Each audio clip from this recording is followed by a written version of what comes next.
어떤 병든 자가 있으니 이는 마리아와 그 형제 마르다의 촌 베다니에 사는 나사로라. 이 마리아는 향유를 죽게 붓고 머리털로 주의 발을 씻기던 자요, 병든 나사로는 그의 오라비로라. 이에 그 누이들이 예수께 사람을 보내어 가로되 주여 보시옵소서, 사랑하는 자가 병들었나이다 하니 예수께서 들으시고 가라사대 이 병은 죽을 병이 아니라 하나님의 영광을 위함이요 하나님의 아들로 이를 인하여 영광을 얻게 하려 함이라 하시더라. 예수께서 본래 마르다와 그 동생과 나사로를 사랑하시더니 나사로가 병들었다 함을 들으시고 그 계시던 곳에 이틀을 더 유하시고. 아멘. 할렐루야. 아멘. 요한복음에 나타난 마지막 7번째 표적, 병들어 죽은 나사로라는 제목으로 우리 지난주에 이어서 오늘도 하나님의 말씀을 같이 나누게 됩니다.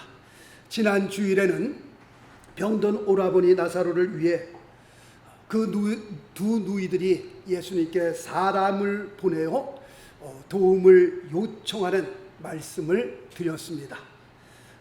3절 말씀에 보니까 사랑하는 자가 병들었나이다 라고 그렇게 사람을 보내어 예수님께 도움을 요청하는 말씀이 기록되어 있습니다. 사랑하는 자가 병들었나이다, 이 말씀 안에는 이런 뜻이 담겨져 있습니다.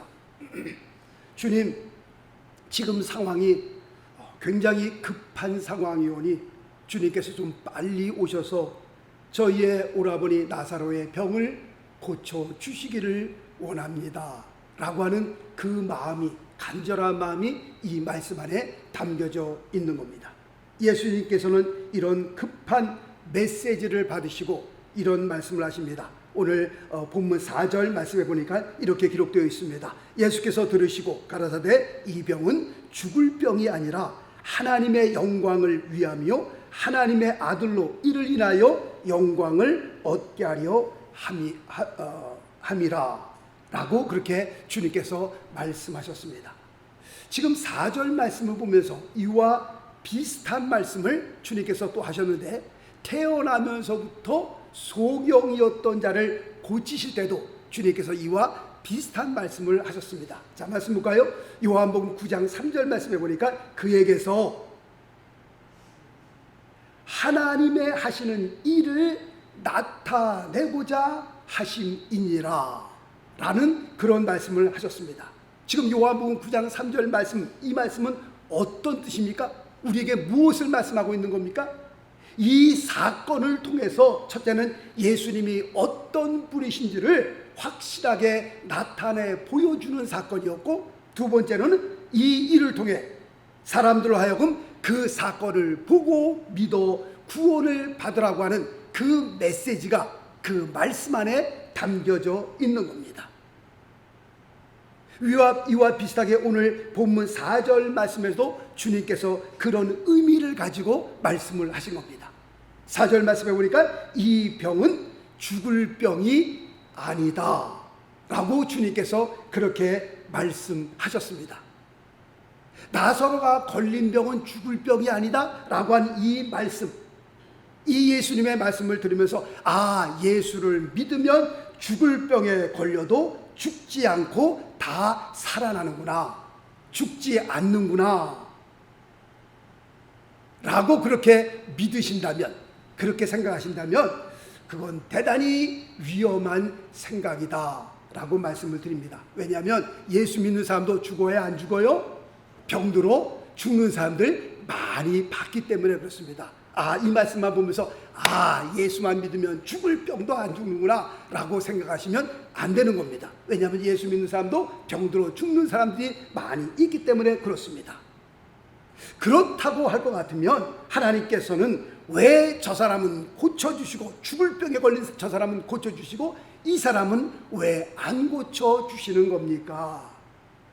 하나님도 사람 차별하십니까? 라고 우리가 그렇게 질문할 수 있으나, 우리의 짧은 생각으로 하나님께서 하시는 그 심오한 일들을 우리가 다 알 수 있어요, 없어요?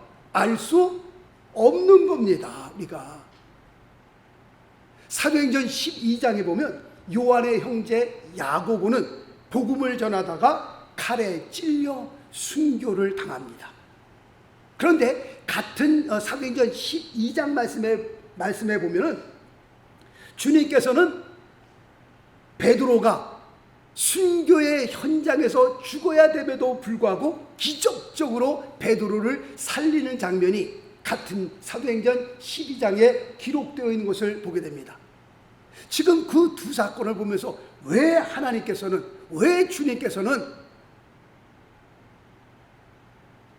요한의 형제 야고보는 칼로 순교하게 내버려 두시고 또 순교의 현장에 있는 베드로는 기적을 일으켜서 그는 살려주셨을까? 베드로를 살린 주님께서 왜 야고보는 살려주시지 않으셨을까? 왜 칼에 맞아 그냥 순교하게 내버려 두셨을까? 거기에 대한 이유를 제가 곰곰이 생각해도 답이 나오질 않습니다. 죽이시려면 똑같이 죽이시던가 살리시려면 똑같이 살리시던가 뭐 그래야 맞는 건데, 하나는 순교하게 내버려 두시고 한 사람은 또 순교 현장에서 기적적으로 살리셨으니 아무리 궁리를 하고 아무리 생각을 해도 답이 안 나오는 겁니다. 이해가 되지 않습니다. 요한복음 5장의 그 38년 된 병자도 그렇습니다. 그 38년 된 병자 그 주변에는 여러 명의 병자가 또 함께 있었습니다. 그런데 주님께서는 그 많은 사람들이 있는 병자들한테 가셔서 제일 오래된 병자, 38년 된 병자만 주님께서 고쳐주셨습니다. 제 생각 같으면 주님께서 이왕 가셨는데 능력이 뭐 한 명만 고칠 수 있는 능력만 있어서 한 명만 고치신 것이 아니라고 저는 믿어요. 그러면 이왕 가신 거 거기에 들어오는 사람 다 고쳐주시고 야 다 같이 가자 그랬으면 얼마나 좋겠어요. 그런데 주님께서 그 많은 병들자들 가운데 38년 된 병자만 딱 한 사람 고치고 그냥 뒤돌아서서 가시더라고요. 이거를 어떻게 설명을 해야 되나? 아무리 이해하려고 해도 이해하기가 쉽지 않은 사건이었습니다.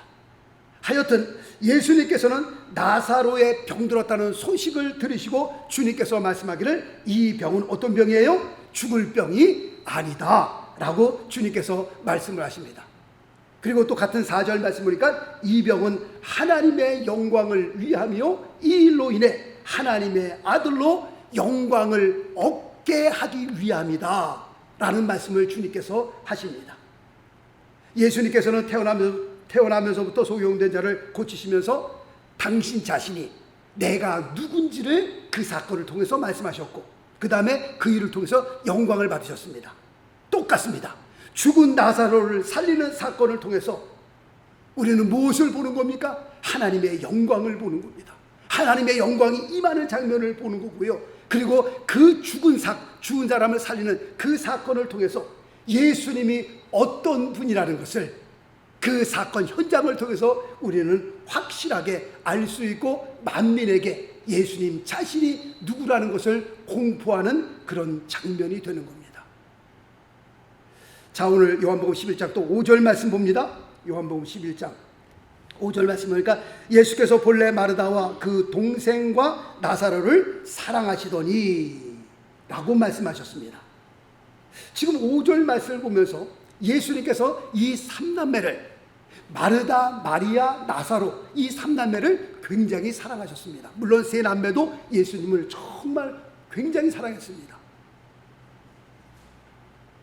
그러면은 제 생각에는 사람을 보내 급한 그 상황이 급하오니 주님 빨리 좀 오셔서 이 병을 좀 고쳐주세요 라고 그런 전달을 받았으면 제 생각에는 이제 상황이 이렇게 급하게 돌아가니 제자들 향하여 빨리 가자, 지금 여기서 뭐 우물쭈물할 시간이 없다, 빨리 나사로에게로 가자 라고 그렇게 말씀하시는 것이 맞았을 것 같은데, 그렇게 하는 것이 맞을 것 같은데 오늘 본문 말씀을 보니까 정반대의 상황이 벌어지는 것을 우리가 보게 됩니다. 자, 6절 말씀 볼까요? 6절 말씀에 보니까 나사로가 병들었다 함을 들으시고 어떻게 하셨습니까? 그 계시던 곳에 이틀을 더 유하셨다 라고 그렇게 말씀하고 있습니다. 지금 6절 말씀을 보면서 아무리 봐도 아무리 읽어도 아무리 이해하려고 해도 이해할 수 없는 예수님의 행동을 우리가 여기서 보게 됩니다. 우리 6절 말씀에는 나사로가 병들었다함을 들으시고 이렇게 시작되지만 영어 성경에 보니까 영어 성경의 6절 말씀의 시작이 therefore 이런 단어로 시작합니다. 다시 말씀드리면 그러므로 라고 하는 그런 단어로 시작됩니다. 그러니 5절과 6절 말씀을 다시 해석하면 이렇게 해석할 수 있습니다. 예수님께서 나사로를 사랑하셨다. 6절 말씀에 돌아가서 그러므로 계시던 곳에서 이틀을 더 유하셨다. 그렇게 해석할 수 있습니다. 지금 5절과 6절 말씀을 보면서 우리 이 말씀이 이해가 갑니까?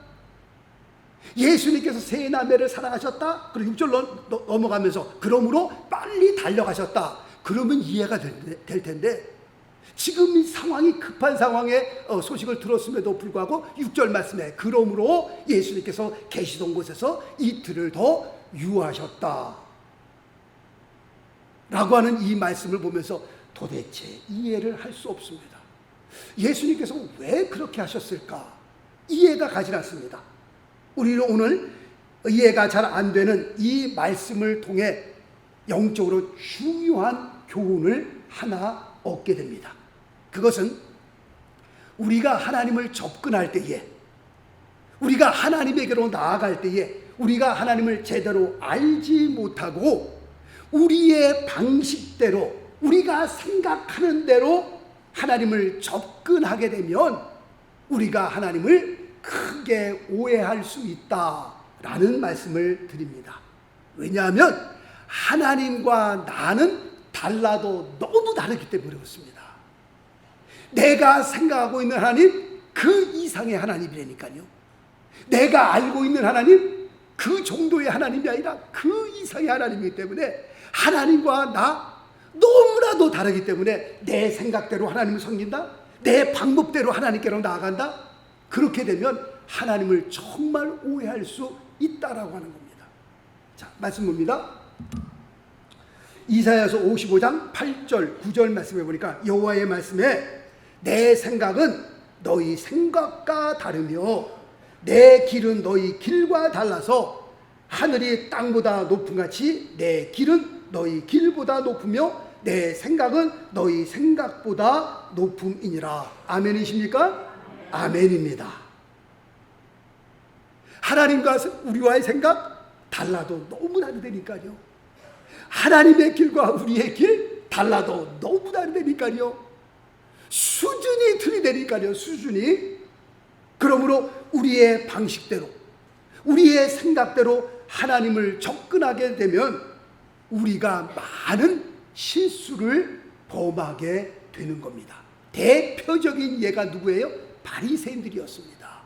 바리새인들이 하나님을 섬길 때에요, 하나님의 말씀대로 하나님의 뜻대로 섬기는 것이 아니라 자기들이 생각하고 자기들의 방법대로 자기들의 수준에서 하나님을 섬기는 거예요. 그래서 예수님과 바리새인과 그렇게 많은 마찰이 일어났던 겁니다. 자, 말씀 봅니다. 마태복음 22장 29절 말씀 보니까 너희가 성경도 하나님의 능력도 알지 못하는 거로 오해하였도다 라고 주님께서 바리새인들을 향하여 말씀하고 있습니다.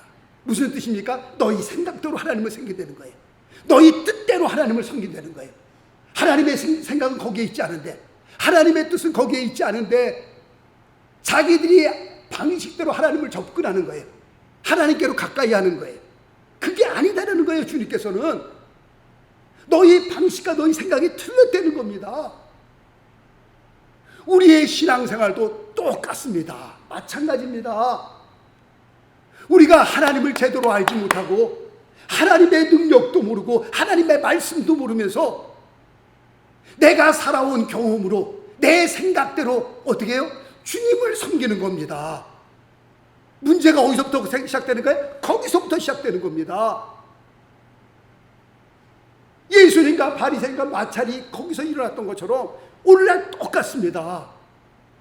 내 생각대로 주님을 섬긴다니까요. 봉사를 해도요, 내 마음대로 봉사한다니까요.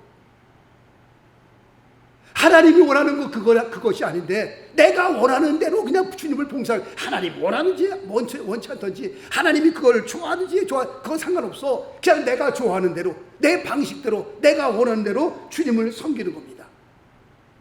너희가 성경도 하나님의 능력도 알지 못하는 거로 하나님을 너희가 크게 오해하였도다 라고 주님께서 말씀하시는 겁니다. 하나님, 저에게 어떻게 이러실 수가 있습니까? 헌금을 드려도 내가 저 사람보다 훨씬 더 많이 헌금을 드리고요, 봉사를 해도 내가 모든 사람보다 더 많이 봉사를 하는데 하나님, 저에게 어떻게 이러실 수가 있습니까? 하나님을 향해 이렇게 본인의 섭섭한 마음을 드러내는 성도들이 있습니다. 이 세상을 살다 보면 어려운 일도 우리가 당하잖아요. 어려운 일을 당할 때 그렇게 하나님을 향하여 기도하는 사람도 정말 있습니다. 하나님, 어떻게 저한테 이러실 수 있습니까? 그런 사람이 있습니다. 이런 사람들의 신앙은 아까 말씀드린 대로 어떻게 해요? 주님을 봉사할 때, 주님을 섬길 때 어떻게 해요? 내 편에서 주님을 섬기는 거예요. 내 생각대로, 내가 좋은 대로 주님을 섬겼기 때문에 그렇습니다. 하나님이 뭘 원하시는지, 하나님께서 뭘 좋아하시는지, 하나님께서 어떤 방법으로 주님을 섬기를 원하시는지 그걸 알고 주님을 섬겼으면 좋았을 텐데 그것과는 전혀 상관없이 내가 원하는 대로 섬겼다니까요. 내가 하고 싶은 대로 했다니까요. 그러니 그런 신앙으로 주님을 섬겼으니 이 세상을 살다가 어려운 일 당하면 하나님을 향하여, 어떤 사람은 사태질도 하잖아요. 하나님, 어떻게 나한테 이런 사람들이 있다니까요. 만약에 우리가 이해할 수 없는 사건이 우리의 삶에서 일어났다면, 그리고 그 사건이 끝나질 않고 지속적으로 지금 연결되고 있다면 우리가 한번 이렇게 해보면 어떨까라고 하는 생각을 해보았습니다. 지금 우리에게 일어나고 있는 일에 대해 하나님의 분명한 뜻을 우리가 지금은 알 수 없지만 여기에도 하나님의 분명한 뜻이, 어떤 뜻이 계시겠지 라고 우리가 하나님을 이해하면 어떨까라고 제안을 한번 해봅니다. 왜냐하면 우리는 지금 우리가 겪고 있는 그 어려움 뒤에 하나님의 계획, 하나님의 뜻, 하나님께서 숨겨진 그 복을 우리가 전혀 볼 수 없기 때문에, 이해할 수 없기 때문에 그런 겁니다.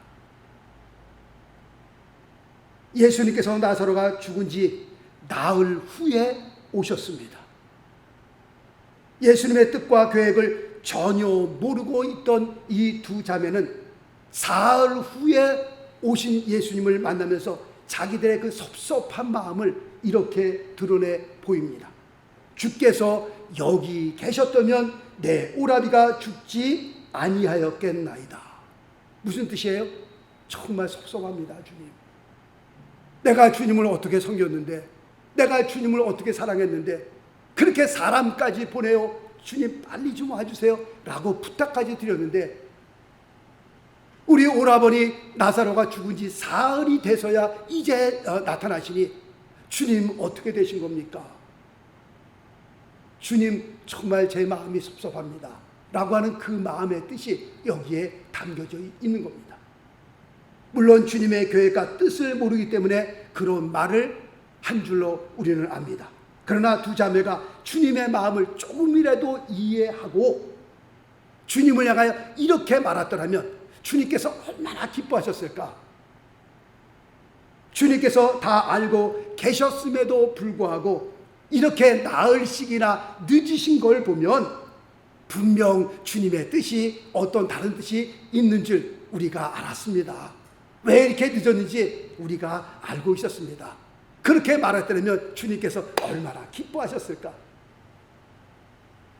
그러나 주님의 뜻과 주님의 계획을 몰랐던 마르다와 마리아는 주님을 향하여 자기의 섭섭했던 마음을 그대로 여기서 드러내 보이는 것을 우리가 보게 됩니다.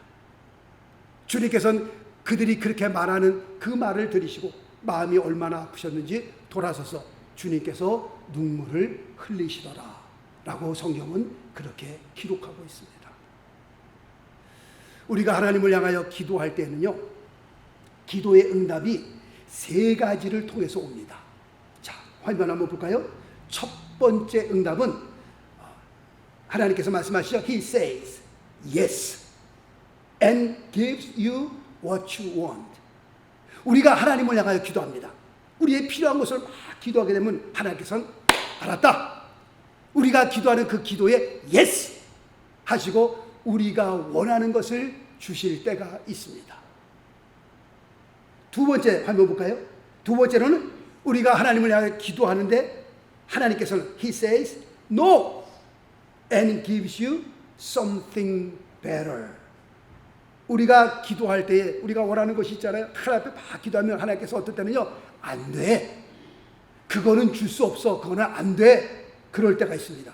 그리고 우리가 간구한 것보다 더 좋은 것을 주실 때가 있습니다. 자, 그 다음 화면 마지막 세 번째죠. 우리가 뭔가를 놓고 하나님 앞에 간구할 때 He says wait and gives you the best. 어떨 때는 기다려, 그럴 때가 있어요. 하나님 급한데요, 하나님 도와주세요. 그런데 하나님의 응답은 뭐예요? wait, 기다려 라고 말씀하신 다음에 그 기다림 후에는 the best, 가장 좋은 것을 주님께서 주실 때가 있습니다. 그러므로 기도할 때에, 우리의 때에, 우리의 원하는 시간에 기도의 응답이 없다고 하여 하나님에 대해 불평 원망을 하거나 또 신앙을 저버리고 예수를 믿어도 말짱 도루묵이네, 열심히 교회 나와도 아무짝에 소용이 없네, 그리고 교회를 떠나는 일이 결코 없어야 할 것입니다. 노아는 하나님의 음성을 들었습니다. 내가 홍수로 이 세상을 심판할 것이니 너는 방주를 지어라, 배를 지어라 라고 하는 하나님의 음성을 들었습니다. 하나님께서 노아에게 내가 몇 년, 몇 월, 며칠에 내가 홍수를, 비를 내릴 것이다 라고 말씀하지 않았습니다. 하나님께서 노아에게 말씀한 것은 내가 이 세상을 심판할 것이다, 너는 방주를 지어라 라고 하는 그 말씀만 들었습니다. 하나님의 음성 그거 하나 딱 듣고 노아는 방주를 짓기 시작합니다. 근데 그 방주를 지은 기간이 얼마나 돼요? 약 100년이나 됩니다. 말이 100년이죠. 10년을 지어도 20년을 지어도요, 사실 노아는요 이렇게 100년씩 걸릴지 전혀 상상도 못했을 겁니다. 아마 방주를 지어라, 내가 이 세상을 다 홍수로 멸하여버리리라 라고 말씀하셨으니까 그런가 보다 하고서 뭐 한 다음 달쯤 되겠지 하고서 열심히 막 방주를 짓지 않았겠어요? 그러나 그 방주를 짓는 기간이 약 100년이었으니 10년이 지나고 20년이 지나고 30년이 지나도요 하늘은 그대로 파란색이고요 비가 올 기미는 전혀 보이지도 않았습니다. 그랬으면 우리 같으면 그래도 좀 실망하지 않겠어요? 하나님 도대체 이거 언제 이 세상을 심판하신다는 겁니까? 언제까지 제가 이 방주를 지어야 됩니까? 라고 이렇게 불평을 토할 만도 한데 성경을 보니까 노아가 이런 불평을 했다 한마디도 기록한 적이 없어요. 하나님의 음성을 들은 노아는 묵묵히 조금 더 실망하지 않고 약 100년이라는 기간을 방주를 짓는데 자기의 삶을 투자했습니다. 내 때에 내 시간에 비가 내리지 않았어도 노아는 묵묵히 하나님의 때를 기다렸습니다. 성경은 이것을 노아의 믿음이었다라고 말씀하고 있습니다. 요셉도 똑같습니다. 마찬가지였습니다. 하나님께서는 요셉에게 어마어마한 비전을 보여주셨습니다. 그 비전이라고 하는 것은 해와 달과 11별이 자기에게 절하는 별이었습니다. 절하는 비전이었습니다. 밭에서는 형들의 단이 내 단을 향하여 다 절하는 그런 비전이었습니다. 엄청난 비전이죠. 정말 상상도 없는 하나님께서 그 비전을 그에게 보여주셨습니다. 그러나 화려하고 엄청난 비전과는 정반대로 요셉의 삶은 점점 더 어두워졌고 점점 더 비참해져 갔습니다.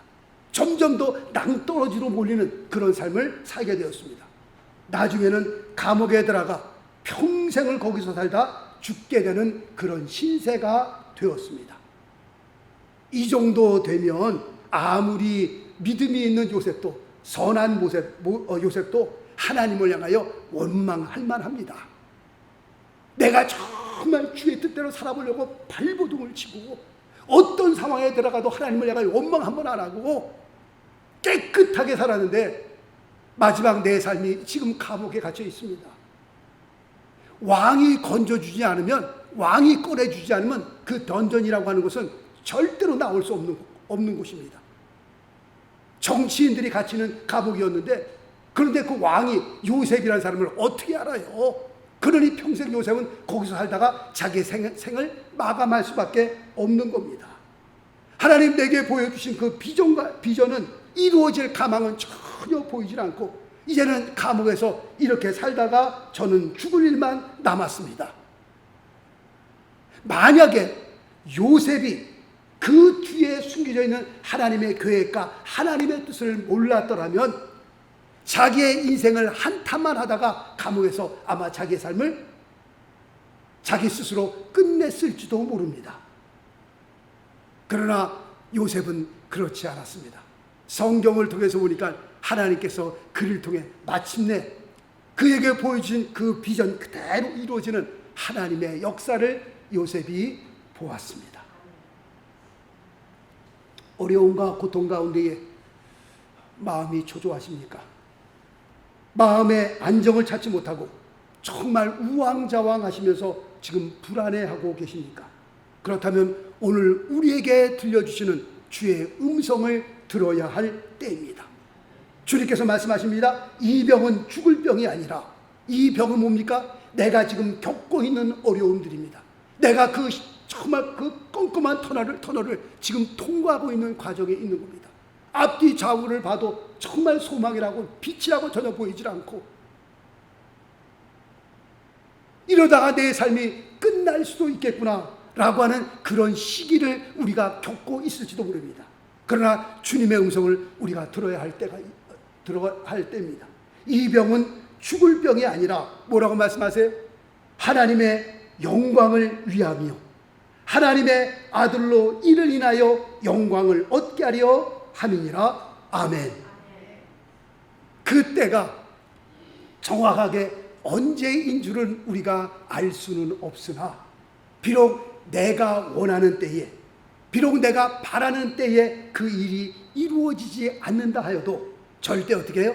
포기하거나 실망해서는 안 될 것입니다. 분명 주님께서 나타나시거든요. 분명 주님께서 오시거든요. 그 사랑하는 세 자매, 그리고 죽었던 그 나사로의 무덤으로 주님께서는 분명히 오실 때가 있기 때문에 그렇습니다. 끝까지 하나님의 때를 기다렸던 노아를 기억하시면서, 요셉을 묵상하시면서 우리도 믿음을 가져야 할 필요가 있는 겁니다. 내가 겪고 있는 이 어려움이 분명 주님의 때에, 주님의 시간에 하나님의 놀라운 영광을 드러낼 것이며 우리에게 하늘의 은혜를 내려주실 줄로 믿습니다. 그러므로 신실하신 하나님의 말씀을 믿고 조금 힘들더라도 참고 기다리면서 분명 하나님께서 기적을 일으키시는 주의 영광을 볼 수 있는 정말 귀한 믿음의 삶을 되시길 예수 그리스도 이름으로 축원합니다. 아까 우리가 찬양했던 하나님 한 번도 나를 실망시킨 적 없으시고 1절만 우리 가사를 생각하시면서 하나님 앞에 찬양을 드리고 말씀을 마치겠습니다.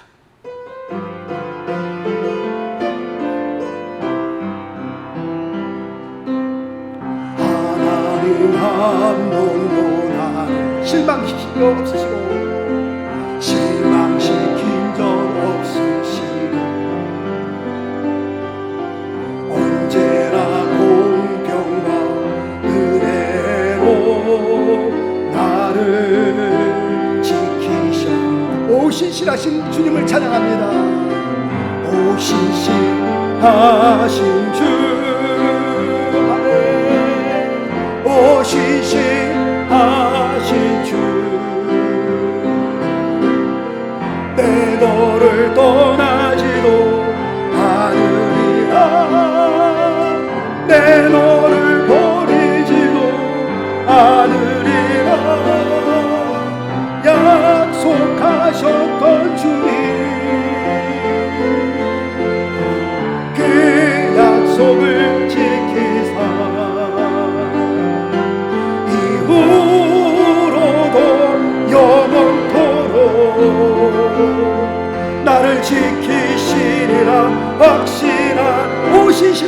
또 다시 한번 찬양합니다. 오시신 주 아멘. 오시신 주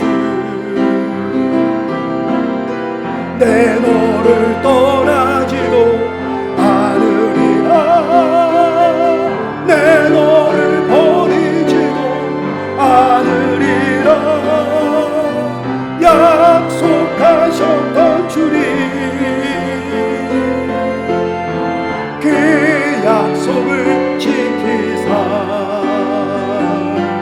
이후로도 영원토록 나를 지키